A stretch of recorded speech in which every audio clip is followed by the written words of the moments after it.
15. Pada akhir 7 tahun engkau harus mengadakan penghapusan hutang. Inilah cara penghapusan itu. Setiap orang yang berpiutang harus menghapuskan apa yang dipinjamkannya kepada sesamanya. Janganlah ia menagih dari sesamanya atau saudaranya, karena telah dimaklumkan penghapusan hutang demi Tuhan. Dari seorang asing boleh kau tagih, tetapi piutangmu kepada saudaramu haruslah kau hapuskan. Maka tidak akan ada orang miskin di antaramu, sebab sungguh Tuhan akan memberkati engkau di negeri yang diberikan Tuhan Allahmu kepadamu untuk menjadi milik pusaka. Asal saja engkau mendengarkan baik-baik suara Tuhan Allahmu dan melakukan dengan setia segenap perintah yang kusampaikan kepadamu pada hari ini. Apabila Tuhan Allahmu memberkati engkau seperti yang dijanjikannya kepadamu, maka engkau akan memberi pinjaman kepada banyak bangsa, tetapi engkau sendiri tidak akan meminta pinjaman. Engkau akan menguasai bangsa-bangsa, tetapi mereka tidak akan menguasai engkau. Jika sekiranya ada di antaramu seorang miskin, salah seorang saudaramu di dalam salah satu tempatmu di negeri yang diberikan kepadamu oleh Tuhan Allahmu, maka janganlah engkau menegarkan hati ataupun menggenggam tangan terhadap saudaramu yang miskin itu. Tetapi engkau harus membuka tangan lebar-lebar baginya dan memberi pinjaman kepadanya dengan limpahnya, cukup untuk keperluannya seberapa ia perlukan. Hati-hatilah, supaya jangan timbul dalam hatimu pikiran dursila. Demikian, sudah dekat tahun ke-7, tahun penghapusan hutang, dan engkau menjadi kesal terhadap saudaramu yang miskin itu, dan engkau tidak memberikan apa-apa kepadanya. Maka ia berseru kepada Tuhan tentang engkau, dan hal itu menjadi dosa bagimu.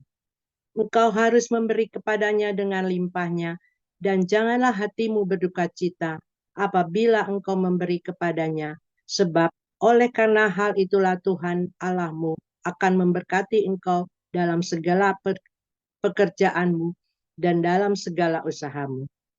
Sebab orang-orang miskin tidak hentinya akan ada di dalam negeri itu. Itulah sebabnya aku memberi perintah kepadamu demikian. Haruslah engkau membuka tangan lebar-lebar bagi saudaramu yang tertindas dan yang miskin di negerimu. Apabila seorang saudaramu menjual dirinya kepadamu, baik seorang laki-laki Ibrani ataupun seorang perempuan Ibrani, maka ia akan bekerja padamu 6 tahun lamanya. Tetapi pada tahun yang ke-7, engkau harus melepaskan dia sebagai orang merdeka. Dan apabila engkau melepaskan dia sebagai orang merdeka, maka janganlah engkau melepaskan dia dengan tangan hampa.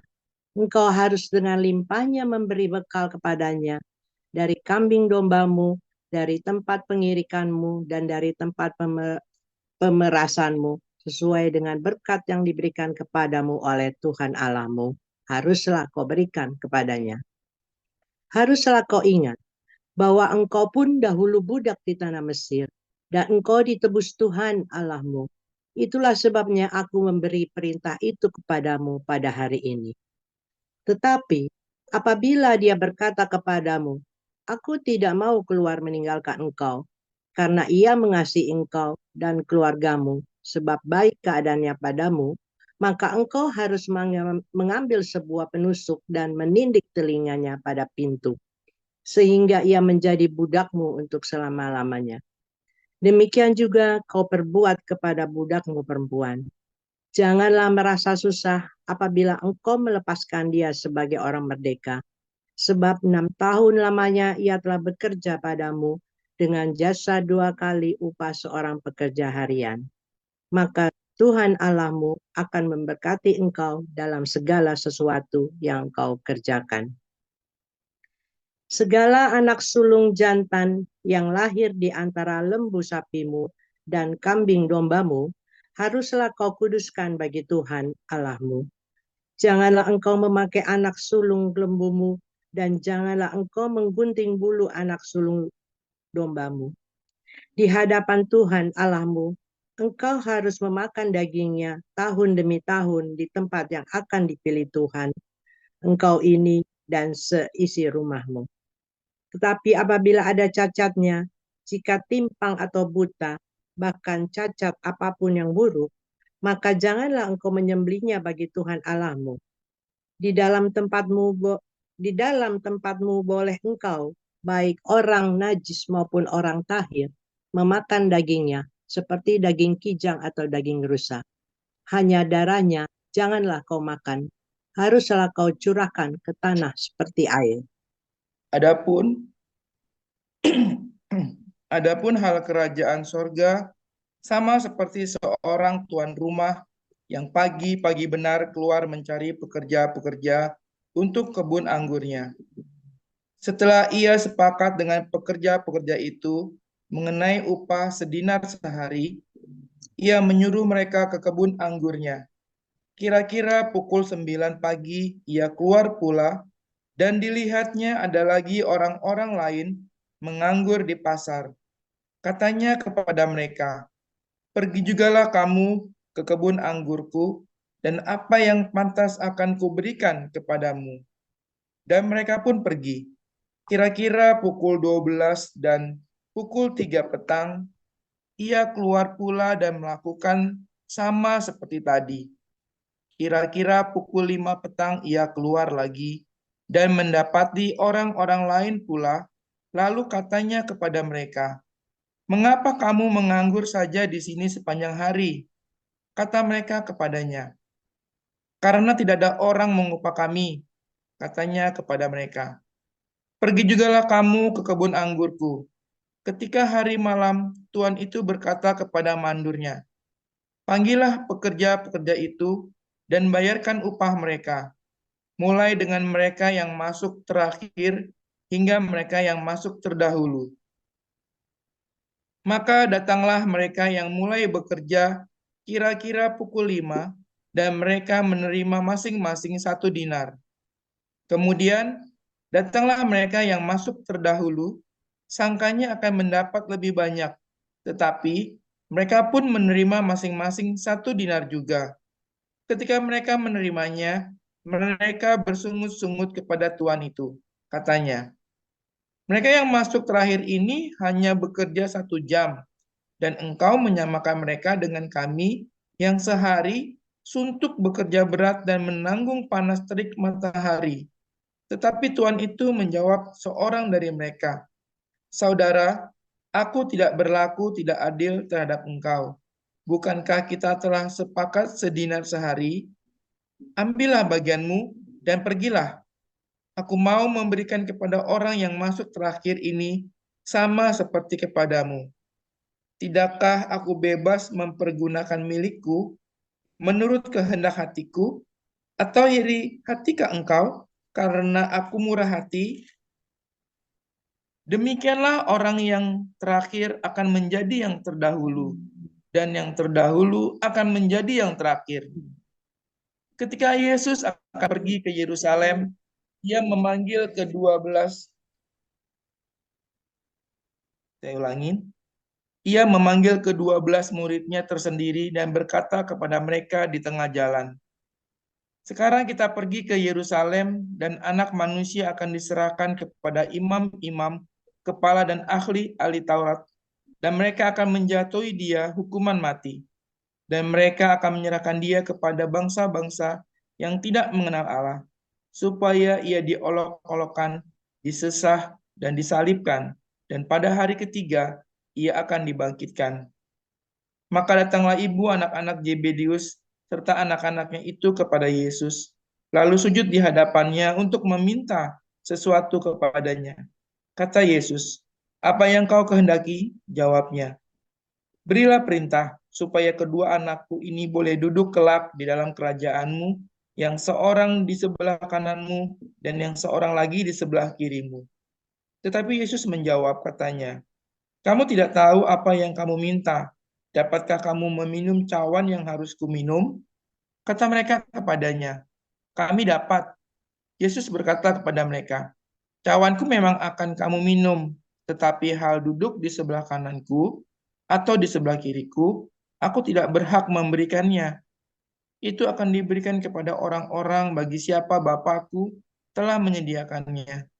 Mendengar itu, marahlah ke-10 murid yang lain kepada kedua saudara itu. Tetapi Yesus memanggil mereka lalu berkata, "Kamu tahu bahwa pemerintah-pemerintah bangsa-bangsa memerintah rakyatnya dengan tangan besi, dan pembesar-pembesar menjalankan kuasanya dengan keras atas mereka. Tidaklah demikian di antara kamu. Barang siapa ingin menjadi besar di antara kamu, hendaklah ia menjadi pelayanmu. Dan barang siapa ingin menjadi terkemuka di antara kamu, hendaklah ia menjadi hambamu. Sama seperti Anak Manusia datang bukan untuk dilayani, melainkan untuk melayani dan untuk memberikan nyawanya menjadi tebusan bagi banyak orang." Dan ketika Yesus dan murid-muridnya keluar dari Yeriko, orang banyak berbondong-bondong mengikuti dia. Ada 2 orang buta yang duduk di pinggir jalan mendengar bahwa Yesus lewat. Lalu mereka berseru, "Tuhan, Anak Daud, kasihanilah kami." Tetapi orang banyak itu menegur mereka supaya mereka diam. Namun mereka makin keras berseru, katanya, "Tuhan, Anak Daud, kasihanilah kami." Lalu Yesus berhenti dan memanggil mereka. Ia berkata, "Apa yang kamu kehendaki supaya aku perbuat bagimu?" Jawab mereka, "Tuhan, supaya mata kami dapat melihat." Maka tergeraklah hati Yesus oleh belas kasihan. Lalu ia menjamah mata mereka, dan seketika itu juga mereka melihat lalu mengikuti dia. Haleluya, luar biasa. Firman Tuhan selalu baru setiap hari ketika kita menanti-nantikan Tuhan dengan penuh cinta ya, saudara. Harus penuh cinta, kalau tidak penuh cinta nggak bisa ya. Banyak orang menanti-nantikan Tuhan sambil mukulin orang lain gitu ya, katanya ya. Memukuli hamba-hambanya yang lain sambil menunggu ya. Dan saling iri-irinan. Saudara, kemarin ada yang nanya ya, waktu kita siapa yang tanya? Marcel kali ya, tanya bagus sekali ya. Pastor Paul, kami ini bersama dengan Pastor Paul ya, kita membaptis kemana ke sini. Pastor Paul kan teriak-teriak di YouTube nih. Lalu orang banyak yang percaya kepada Yesus. Kami ini disuruh-suruh nih buat baptis, buat ini. Apakah kami juga mendapat upah di sorga? Itu pertanyaan yang bagus sekali ya. Saya belum pernah ditanya seperti itu. Anda bayangin coba ya. Ini bagus sekali pertanyaan Marcel ya. Saya kan menyambung nyawa lah nih ya, tidak takut mati lah gitu ya. Lalu banyak orang percaya kepada Yesus. Apakah orang-orang di tim kita ini yang di yayasan termasuk tadi Anissa tadi ya, yang menjadi moderator, apakah Anissa mendapat upahnya, saudara? Mendapat upahnya, saudara. Anda semua bersama dengan saya, Anda mendapat upah yang sama dengan saya. Ya. Yang membedakan apa? Yang membedakan ketulusan hati saja. Semakin hatimu tulus, ya, dan kalau saya tidak tulus, malah upahmu lebih besar. Mungkin saya mencuri kemuliaan atau untuk keuntungan saya pribadi, bisa kan? Bisa. Yang tahu hanya Tuhan. Anda tidak tahu dan Anda tidak bisa menghakimi saya. Ya, jadi intinya begini, Anda yang bersama dengan saya, ya kita memberitakan Injil dan mendapat bagian untuk membaptis, atau Anda mendapat bagian untuk jadi pengurus, atau Anda mendapat bagian jadi donaturnya, atau Anda melakukan sesuatu bersama dengan kita, maka Anda mendapat pahala yang sama, upah yang sama, mahkota yang sama, saudara, yaitu upah para nabi kan. Kalau Anda memberi secangkir gelas kepada hamba Tuhan, karena dia adalah hamba Tuhan, atau dia adalah nabi, maka dia akan mendapat upah dari hamba itu, saudara. Dapat upah yang sama. Itu yang maksudnya tadi satu dinar itu loh, saudara ya. Ya, dari mulai jam 8 pagi, jam 9, jam 12, jam 3, jam 5, dapat 1 dinar semua. Anda yang baru mulai dan yang nanti mulai juga sama, kita mendapat upah yang sama, saudara. Yang membedakan adalah ketulusan hati kita. Yang membedakan adalah hati kita yang tulus. Makanya ya, tetapi apabila Anda punya pekerjaan yang lain lagi, yang lebih lagi, ya kita semua ada mendapat upah untuk bagian pekerjaan kita masing-masing, saudara.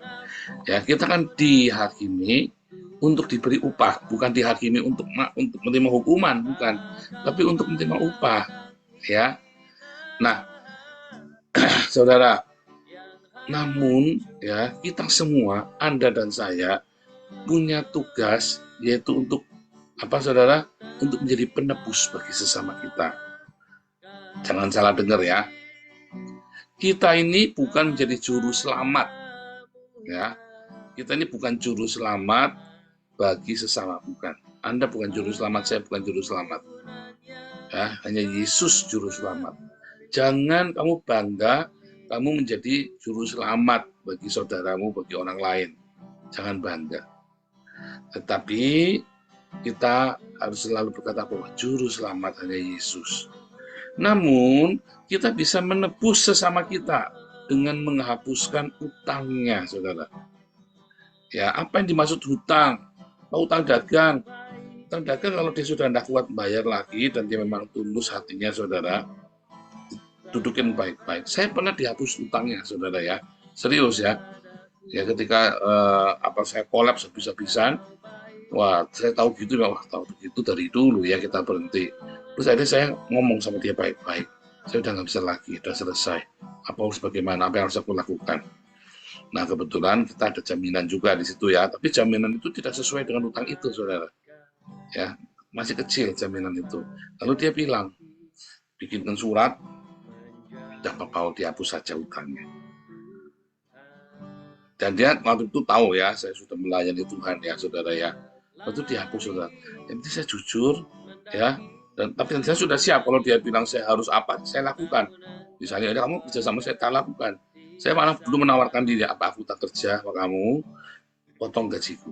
Saya bilang begitu ya, sampai tak gituin, apa aku kerja sama kamu, potong gajinya aku. Tapi dia bilang, enggak usah Pak Paul. Paul kan sudah melayani Tuhan. Sudahlah, fokus. Dan dengan cara, ya pokoknya ajaib itu waktu itu ya. Jumlahnya besar, saudara ya. Saya ingat sekali ya, dengan orang ini saya dulu 500 juta rupiah, saudara ya. Langsung dihapus, saudara ya, sama dia. Dihapus begitu saja, saudara ya. Nah, Tuhan baik. Nah, begitu caranya, saudara ya. Ya, berikan ya, pakai surat tentang lawyer, pengacaranya datang, terus pakai surat itu ya, surat itu saya tanda tangan, surat penghapusan hutang, tulisannya begitu, saudara. Saya tidak berkata Anda bahwa hutang pasti dihapus seperti itu, bukan, saudara. Tetapi saya sedang berkata ya bahwa kalau Anda ada orang punya hutang sama Anda dan dia hutangnya karena kesalahan, bukan karena kesengajaan, bukan hutang dagang, tapi dia memang harus ke rumah sakit atau dia harus untuk bayar sekolah anaknya atau karena untuk makan ya, sebaiknya dihapuskan saja, saudara. Itulah sebabnya saya tidak menerima hutang piutang. Kalau orang mau hutang sama saya, saya bilang nggak usah, saya nggak mau. Saya akan bantu sebisa saya, saudara itu sudah nggak mau. Karena saya bukan juru selamat. Ingat-ingat ya, kita ini bukan juru selamat. Jangan menanggung ya penderitanya orang lain, kamu tanggung. Jangan. Semua orang punya salibnya sendiri-sendiri. Tapi kamu bisa membantu meringankan penderitaan dia. Bukan dengan cara menghutangi. Kalau kamu menghutangi, kamu nambah bebannya dia, saudara. Hari itu kamu sangat kelihatannya kamu meringankan dia, tapi kamu jadi penanggung ya sesamamu. Dan itu tidak boleh. Nah kalau dia nggak bayar gimana? Ya kalau nggak bayar nggak apa-apa. Nah itu cerita lain. Kalau nggak bayar nggak apa-apa. Berarti kamu nggak usah, gitu ya, nggak usah berpikir itu utang. Tapi saya katakan pada Anda, kalau itu adalah utang untuk kebutuhan primernya dia, ya, maka saudara jangan kamu hutangi, tapi kamu lepaskan saja semampunya kamu, dan kamu tahu uang itu nggak akan kembali. Ya, beberapa orang datang sama saya, kalau saya ada uangnya saya kasih, nggak ada ya nggak saya kasih, dan saya juga nggak sungkan, saya bilang nggak ada. Kalau saya nggak ada gimana? Anda kalau cek rekening saya kosong, saudara ya. Kalau ada ya ada, tapi karena saya ada budget untuk diakonia. Saya punya budget sendiri untuk diakonia. Jadi kalau saya bilang nggak ada beneran. Saya nggak bohongan, nggak ada beneran. Itu, saudara ya, makanya saya nggak suka ngutang-ngutangin orang. Nah, kalau Anda berpuasa, maka juga Anda wajib menebus. Nah, kalau Anda lagi berpuasa, Anda dalam pencobaan yang luar biasa gitu ya, maka Anda wajib menebus. Jangan menagih hutang, saudara. Maka dari itu jangan kamu ngutangin orang. Tuh, jangan ngutangin orang, karena itu akan menjadi beban bagimu dan bagi dia yang kamu utangin. Lebih baik kamu kasih, bila ada, nggak ada ya sudah, nggak apa-apa. Pak, lebih kasihan Pak, nggak kasihan saudara. Kamu kan lebih kasihan lagi kalau dia sampai nggak bisa bayar utang sama kamu. Tadi ya dia nggak bisa bayar utang atau dia punya kesulitan lain, lalu kamu utangin, lalu dia tidak bisa bayar utang sama kamu. Maka kamu akan menjebloskan dirimu sendiri dan dia kepadamu. Nah, itu maksudnya begitu ya. Terus, saudara, terminologi menebus dosa itu nggak ada di Alkitab ya, adanya menghapus dosa. Ya, inilah anak domba Allah yang menghapus dosa dunia, katanya Yohanes Pembaptis ya. Ketika Yesus yang mau dibaptis, ditahbiskan untuk melayani, inilah anak domba Allah yang menghapus dosa dunia. Dan Yesus berkata, aku menjadi tebusan bagi banyak orang. Yesus itu menebus orangnya, bukan menebus hutangnya, saudara. Karena ini bukan cerita pegadaian. Ya, di TikTok ada yang ceritanya, ada orang Islam nanya, Yesus menebus dosa. Tidak ada, saudara, Yesus menebus dosa. Itu terminologi yang salah, ngotot ya, saudara. Jadi bilangin tidak ada, ini well. Tidak ada terminologi menebus dosa, adanya Yesus menebus orang, yang Yesus menebus umatnya. Ya, ayatnya seperti itu.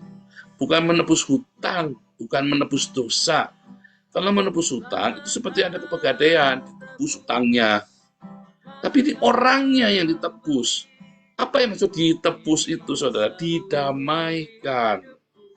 Yang dimaksud adalah didamaikan dengan Sang Pencipta.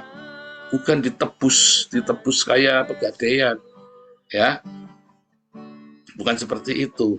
Yesus menebus orangnya, yaitu menebus, redeem, memerdekakan orangnya. Ya, dari apa, saudara? Dari dosa. Ya, didamaikan, dibersihkan, diredeem, ya, dibersihkan, dibebaskan dari semua beban dosanya dia. Itu yang benar terminologinya. Nah, Yesus datang ya dari surga. Ya, dia Allah sendiri dalam kesetaraannya dengan Allah, dan dialah adalah Allah yang menjadi manusia biasa, benar-benar manusia biasa, bukan manusia setengah dewa, bukan manusia Allah, bukan. Oke, dia benar-benar manusia biasa. 2 Yohanes 1 ayat 7, Yesus datang dalam daging.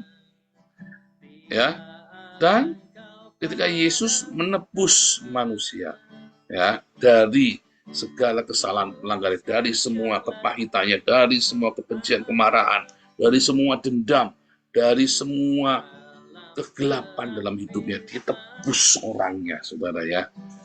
Maka ketika menebus itu, dia harus saudara, mendamaikan. Apa itu mendamaikan dengan Sang Cinta? Dia harus menunjukkan apa itu yang namanya cinta, dari mana dia bisa menebus orang, mendamaikan dengan Sang Cinta, kalau dia sendiri tidak bisa menunjukkan cinta itu apa. Makanya dia tunjukkan cinta yang luar biasa, kata Tuhan Yesus. Tidak ada cinta seorang sahabat yang memberikan nyawanya bagi para sahabat-sahabatnya. Itulah cinta, saudara. Cintanya Tuhan Yesus. Dan cintanya Tuhan Yesus adalah cinta yang mengampuni musuh-musuhnya. Ketika Muhammad mengajarkan ya untuk membalas mata ganti mata, ya, gigi ganti gigi. Buddha mengajarkan untuk mengasihi sesama. Yesus mengajarkan lebih dari itu, saudara. Yaitu apa? Mencintai, mengasihi, mengampuni musuh-musuhmu, saudara. Makanya kalau Anda ya sekarang Anda tidak hidup tidak penuh dengan kemarahan, hari ini Anda yang masih punya rasa dendam, marah, benci, berarti Anda belum ditebus oleh Yesus. Jangan salah ya, Anda belum ditebus oleh Yesus.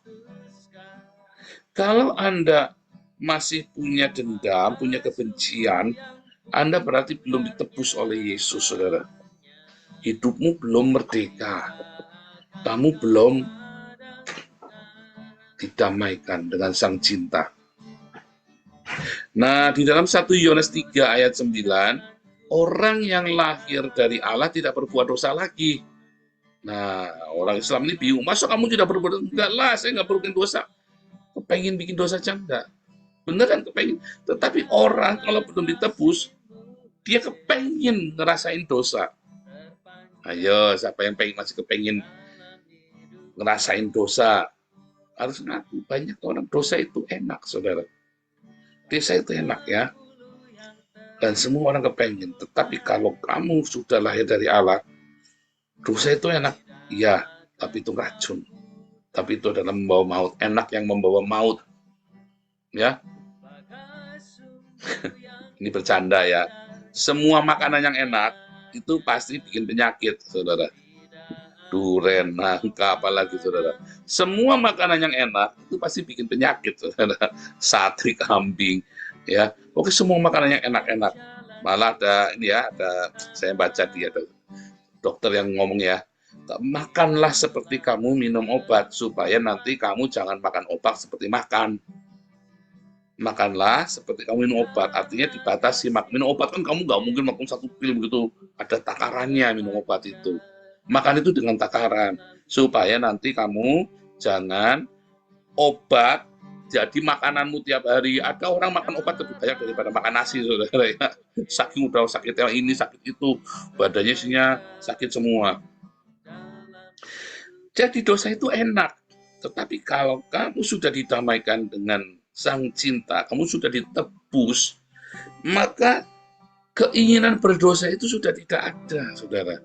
Selama kamu hidup di dalam hadirat Tuhan, Anda lihat ada di video saya, Persekutuan Doa Sion, ya, Persekutuan Doa Sion.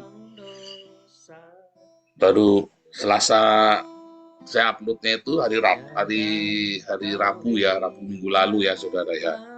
Saya upload itu ya. Nanti ada cerita saya cerita lengkap di situ ya. Jadi kalau kamu sudah lahir baru, kalau kamu sudah ditebus oleh Tuhan Yesus, maka tidak ada lagi keinginan untuk berbuat dosa. Kalau kamu masih ingin berbuat dosa, berarti ada sesuatu yang salah dengan kamu dan kamu harus datang pada Yesus. Tuhan, aku kok masih bawanya utang-utang. Tuhan, aku kok masih bawanya masih cabul. Tuhan, kok aku bawaannya masih tidak benar ya Tuhan, kok masih dendam. Kamu harus jujur datang pada Yesus, sungguh-sungguh datang dengan sungguh-sungguh kalau perlu puasa. Karena ada yang salah, kamu belum ditebus. Kalau kamu sudah ditebus itu nggak hilang sendiri, saudara. Sebentar, saya nanti lupa. Ya, pinjam lagi ya. Gitu, saudara ya. Itulah makna penebusan.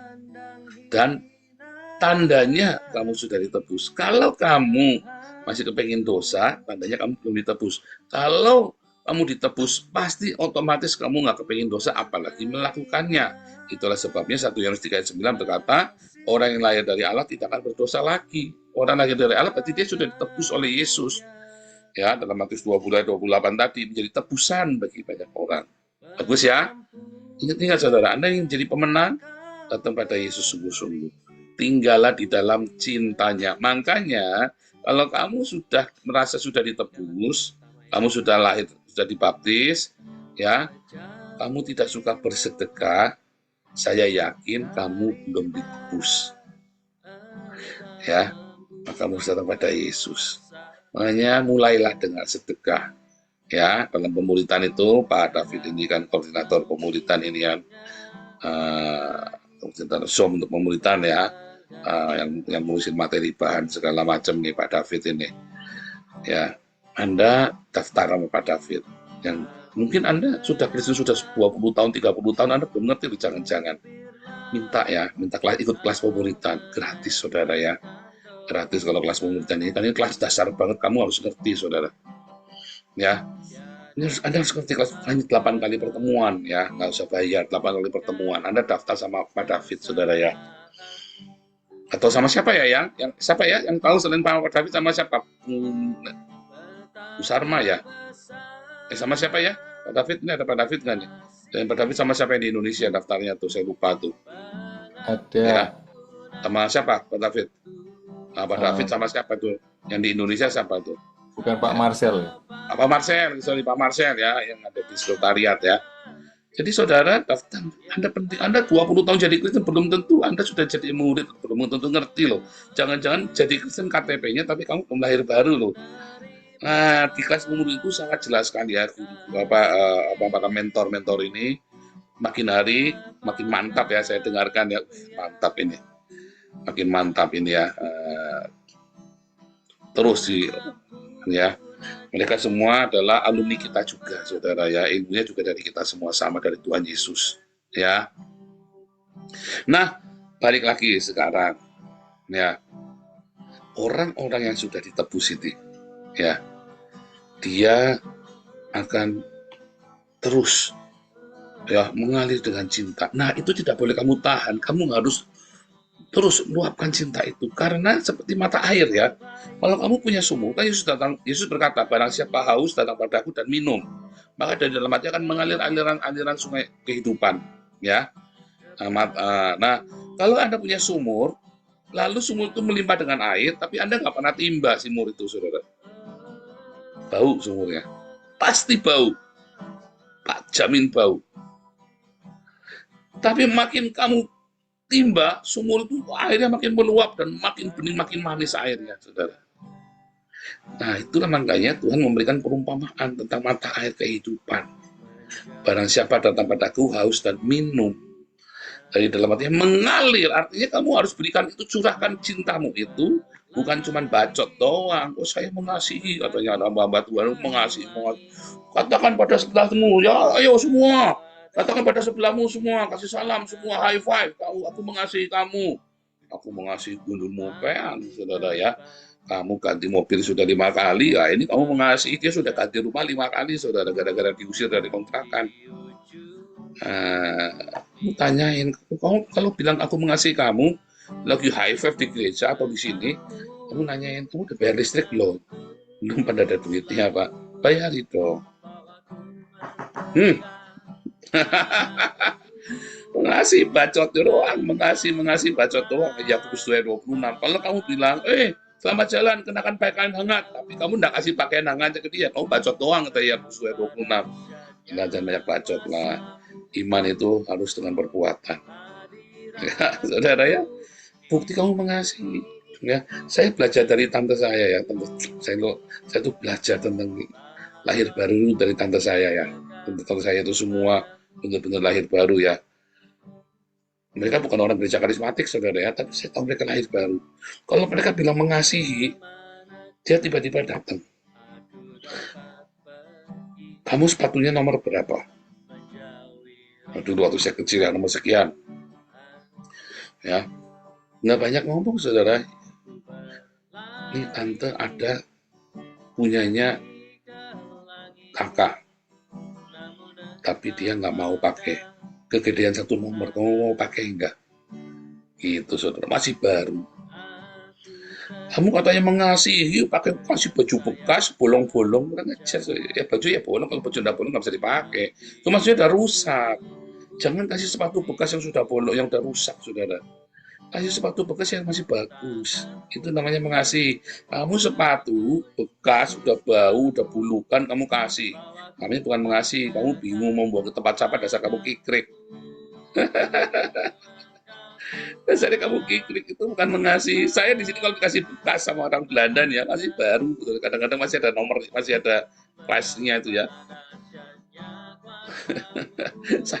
saya ngelihat orang-orang Belanda ini ya, mereka itu orang Belanda itu tiap tahun pasti beli baju baru ya, nggak setiap orang Belanda, tapi pada rata-rata itu mereka waktu mereka beli baju, maka seluruh isinya dibuang semua,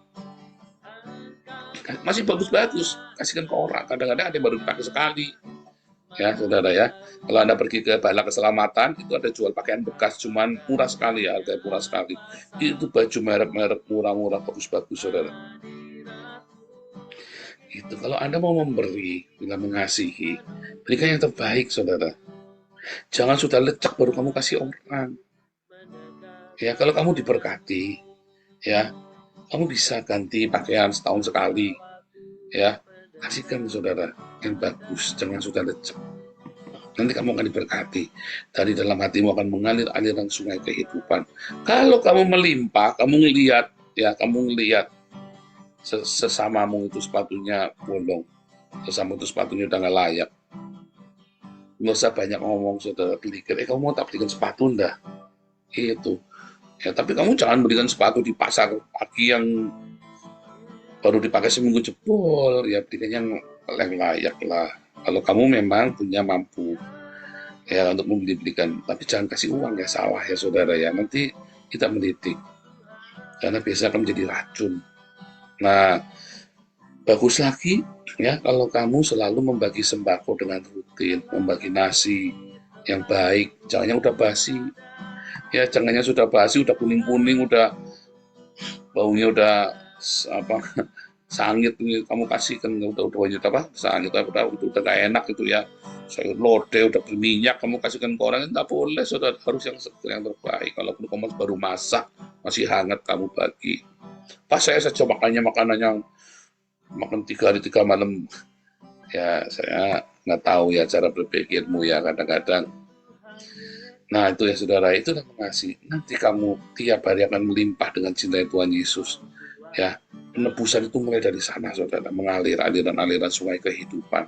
Dibuka, itu trigger, pemicu, supaya aliran-aliran sungai kehidupan itu mengalir dari hidupmu. Begitu cara, itulah penebusan saudara. Itulah arti penebusan. Ya, Tuhan Yesus memberkati.